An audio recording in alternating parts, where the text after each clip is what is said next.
"That's the story, sir," said Strong to Commander Walters, after the Solar Guard captain had related the information he had wormed out of the bartender at the Spacelanes bar and the news Roger and Astro had brought. "All right, Steve," nodded the commander. "I'll have the man picked up right away and psychographed. Meantime, you go on to Venus and see Nicholas Shinny." "Very well, sir," said Strong. "End transmission." "End transmission," acknowledged Walters. Strong flipped the switch and the teleceiver screen darkened. 15 minutes later, the Dog Star blasted off from Mars, heading for Venus. During the trip back to the young planet that was rapidly growing into a major industrial center rivaling Earth, Strong received a report from Space Academy that the bartender had been picked up. His name was Joseph Price, and after questioning him under truth serum, Solar Guard security officers found the man's mind to be so filled with criminal plots and counterplots, it would take several weeks for the psychograph analyst to learn the name of the man he claimed would know the whereabouts of Wallace. This was disappointing news for Strong, especially since the report included news of a second, third, and fourth strike by Wallace and Sims on spaceships near the asteroid belt. Reaching the starting place of their adventure, Venusport and the Solar Exposition, Strong and the three cadets went immediately to a small suburban section of the great city and the home of Nicholas Shinny. Shinny lived comfortably in a small house made of Titan crystal, enjoying himself during the day catching Venusian fatfish and watching the stereos at night. Once an enlisted spaceman, he had been retired with full pension and was living in ease and comfort. When Strong and the three cadets arrived at the elderly spaceman's house, they found him busy teaching a young Venusian wolfhound puppy how to retrieve. "Well, blast my jets," cried the old man. "If it ain't Tommy, Roger, and the big fella, Astro. And Captain Strong." "Hello, Nick," said Strong with a smile. "You're a sight for space-blind eyes." "Ha ha ha," cackled Shinny, his merry eyes twinkling against his deep space tan. "It's mighty good to see you boys. Come on in the house. I got a mess of fatfish just pulled out of the stream and some of the most delicious biscuits you ever had in your life." "Well, thanks, Nick," hesitated the captain. "But we're in." "Can't be in too much of a hurry to eat," snapped the old man with a grin. "Anything you got to say is better said when you got a bellyful of Molly's cookin' nut." "Molly," cried Tom.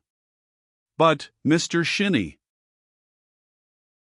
"When," gulped Astro, "when did you?" "Hey!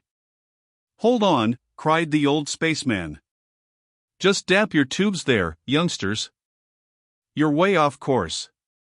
Molly ain't nothing but an electronic cook I got installed in the kitchen. She cooks better'n any space-brained woman and she never opens her mouth to give me any sass." The four spacemen laughed at Shinny's obvious indignation. "Now come on," he growled. "Let's eat. I'm hungry." Refusing to allow them to get near Molly, Shinny began pushing food into slots, compartments, turning on switches and punching buttons. In the cozy living room, Strong relaxed while the three cadets played with the Venusian wolfhound. Finally Shinny announced dinner and they fell to with gusto.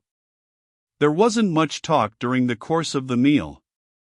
Strong and the boys felt that Shinny would let them know when he was ready. Finally the meal was over. Shinny sprawled in his chair, lit his pipe, then looked at his guests, his eyes twinkling. "All right, me friends, I think you've held back long enough. Let's have it." Strong immediately told the old spaceman the entire story, from Wallace and Sims' false concession at the exposition to the present. "You see, Nick," he concluded, "with an adjustable light key enabling them to open any lock in the solar system, nothing is safe. Personally, I think it's only because they haven't a larger or faster ship and aren't better armed that they haven't tried more daring piracy.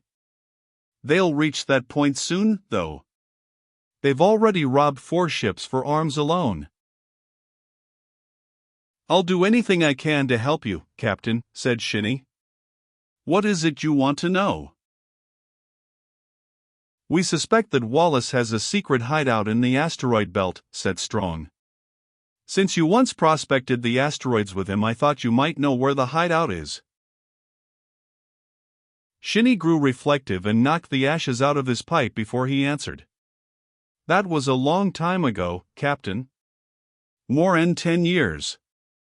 And Gus Wallace was a real square spaceman then. He didn't turn bad until after we split up and he met that other feller. What other fellow? Asked Strong. Skinny paused. There was a hard glint in his eyes. Bull Coxine. He spat the name out as though it had left a bad taste in his mouth. Coxine, exclaimed Strong. You heard me, snorted Shinny. Bull Coxine and Gus Wallace got together after me and Wallace lost our stake hunting for uranium pitchblende in the asteroids and split up. Next thing I heard, him and Coxine was mixed up in that business up on Ganymede when the credit exchange was held up. Strong's face had turned the color of chalk. Coxine, he repeated under his breath.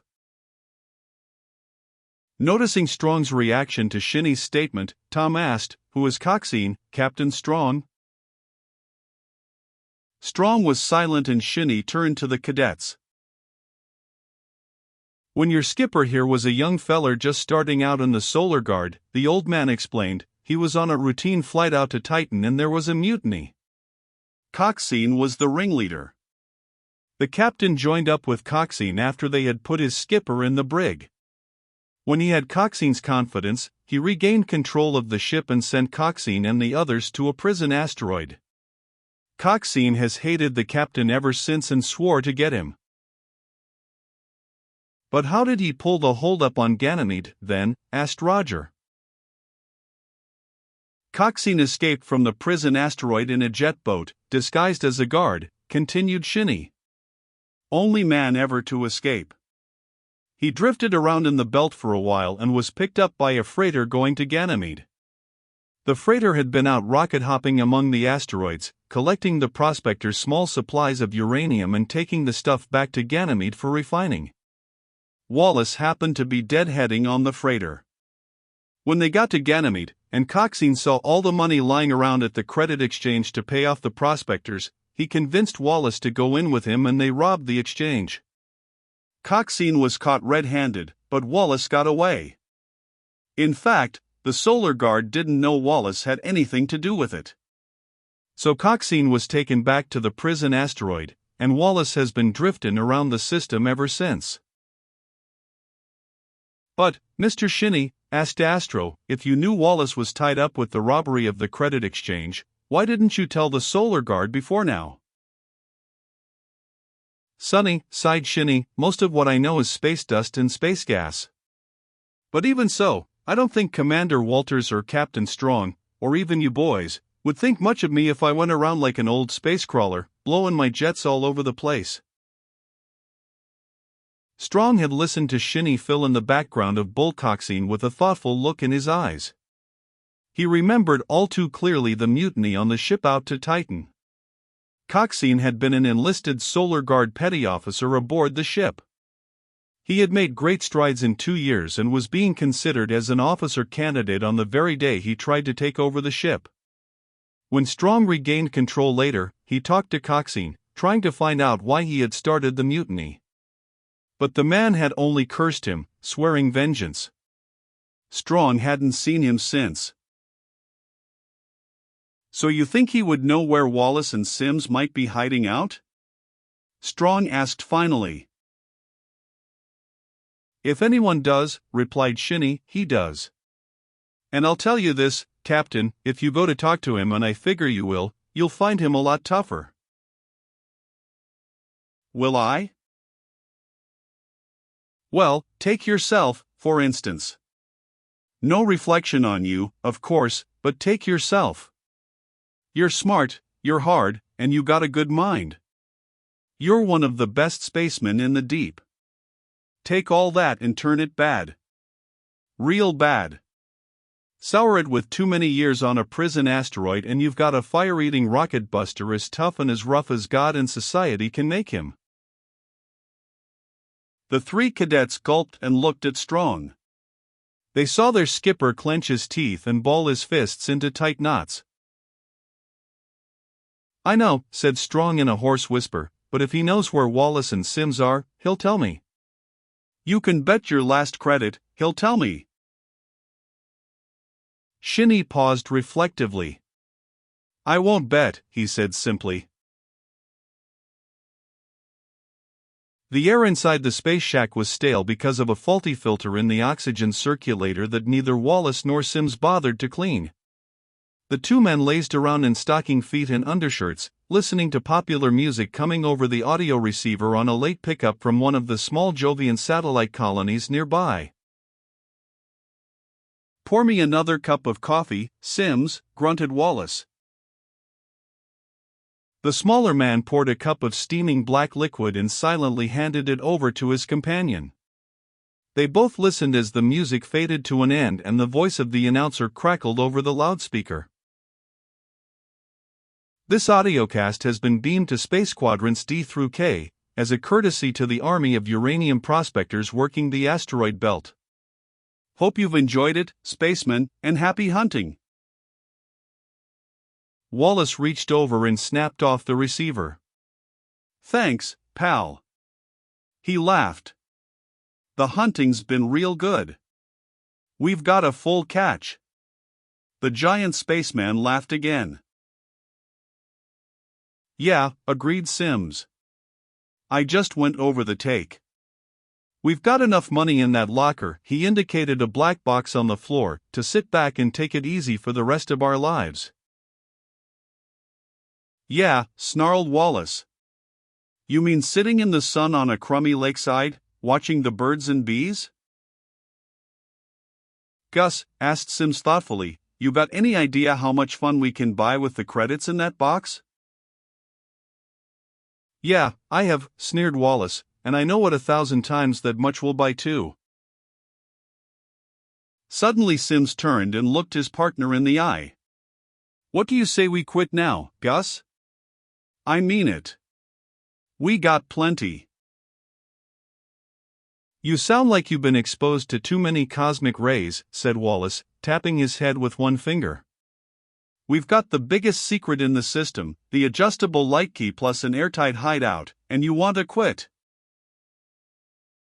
"It ain't that," whined Sims. "It's the other deal. I don't mind going out and blasting a few freighters, but to try to—" "Listen," interrupted Wallace, "I'd rather try it and take the licking if we mess it up, than not try it and take that licking. I know which side of the space lane I'd better be on when the time comes." Sims hesitated and then sighed. "Yeah, I guess you're right. Come on. Let's listen to that story spool again." "Oh, no," moaned Sims. "I know that spool by heart.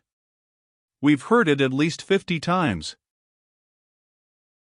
"One slip up," said Wallace, sticking his finger in Sim's face, "just one slip up and we're finished. We've got to be sure."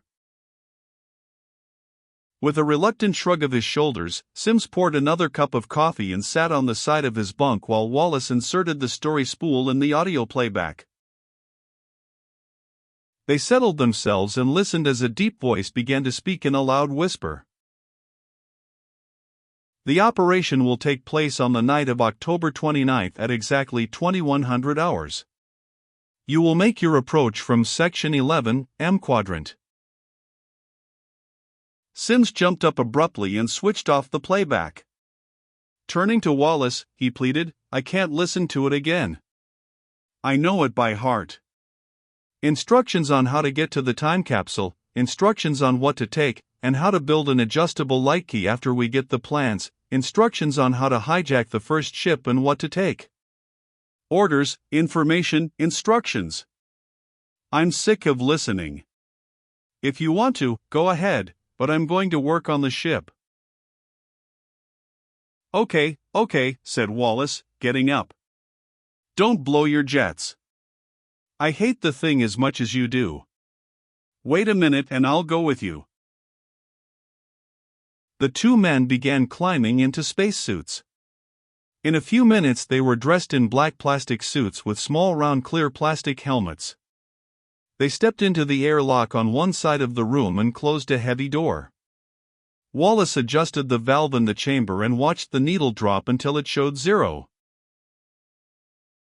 Okay, said Wallace over his helmet spacephones. All the air's out. Open the outer lock.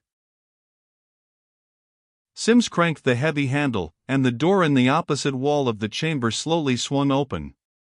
They stepped out into the airless black void of space and onto the surface of an asteroid, drifting in the thickest part of the belt.